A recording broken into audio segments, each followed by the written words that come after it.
আপনি কতটা কষ্টে আছেন তা দেখতে কেউ আসবে না। তো একবার প্রাণ খুলে হেসে দেখেন, এই হাসিতে হিংসে করার মতো মানুষের অভাব থাকবে না। এটাই বাস্তব কথা।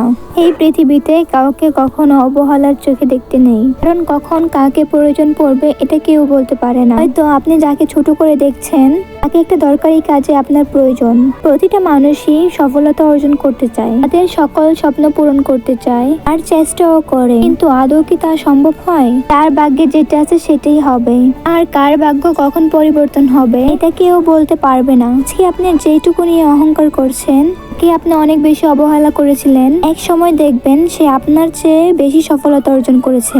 আগে ছোটবেলায় ভাবতাম সবাই বুঝি কোনো স্ট্রাগল ছাড়াই সফলতা অর্জন করতে পেরেছে, আর যারা একটু দারিদ্রতার অভাবে ছিল তাদেরকে দেখে ভাবতাম আমাদের সৃষ্টিকর্তা তো সবকিছুই পারে, তাহলে সবাই কেন সফলতা অর্জন করতে পারে না? সৃষ্টিকর্তা চাইলে সবই পারত, কিন্তু ভাগ্য যতটুকু আছে এর থেকে বেশি পাওয়ার নেই।